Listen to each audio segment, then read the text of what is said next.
ఇశ్రాయేలీలు ఎర్ర సముద్రపు ఎండిన అడుగుభాగం గుండా రెండు వైపులా నీరు గోడల్లా నిలబడి ఉండగా నడిచి వెళ్లడానికి చాలా గంటలు, బహుశా రాత్రంతా పట్టిందని మీకు తెలుసా?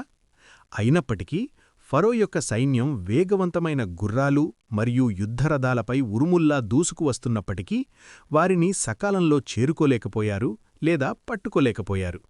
ఎందుకు? ఆ రహస్యాన్ని మనం తెలుసుకుందాం. ఒక్కసారి ఊహించుకోండి, యుద్ధరథాల భారీ సైన్యం మీ మీదకు దూసుకువస్తోంది. ప్రజలు నీటి ముందు ఇరుక్కుపోయారు. మరణం ఖాయంగా కనిపిస్తోంది.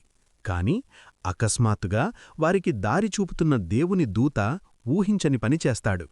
అతను ముందురుండి వెనక్కి వెళ్లి వారి వెనుక నిలబడతాడు. ఆయన పగలు మేఘస్తంభంగా మరియు రాత్రి అగ్నిస్తంభంగా సజీవమైన గోడలా మారాడు. అప్పుడు ఐగుప్తీయులకు ఏమైందో మీరు ఊహించగలరా? ఇశ్రాయేలీలకు ఆ స్తంభం అద్భుతమైన వెలుగునిస్తూ సముద్రం గుండా వారి మార్గాన్ని ప్రకాశింపజేసింది. కాని ఐగుప్తీయులకు మాత్రం అది భయానకమైన కారుచీకటి గోడలా ఉండిపోయింది. శత్రును మీ వెంటే ఉన్నాడని, కాని మిమ్మల్ని ఏమీ చెయ్యలేకపోతున్నాడని మీరెప్పుడైనా అనుభూతి చెందారా? అలా మధ్యలో నిలబడేది దేవుడే. అందరూ మీ చేతిని ఢాలులా, అంటే రక్షణ కవచంలా పైకి ఎత్తండి. రాత్రంతా ఆ దేవదూత ఐగుప్తు సైన్యాన్ని ప్రజల దరిదాపుల్లోకి రాకుండా అడ్డుకున్నాడు.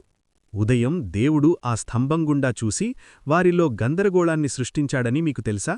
ఆయన వారి రథాల చక్రాలను ఊడగొట్టాడు.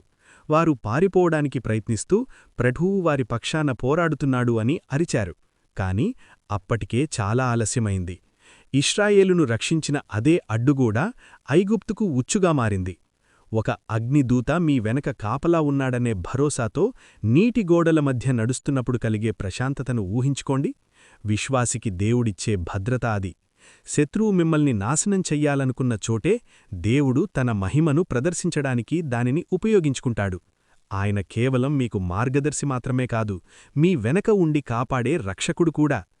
దేవుడు మీకు, మీ శత్రువులకు మధ్య అడ్డుగా నిలబడతాడని మీరు విశ్వసిస్తే ఆమేన్ అని కామెంట్ చేయండి.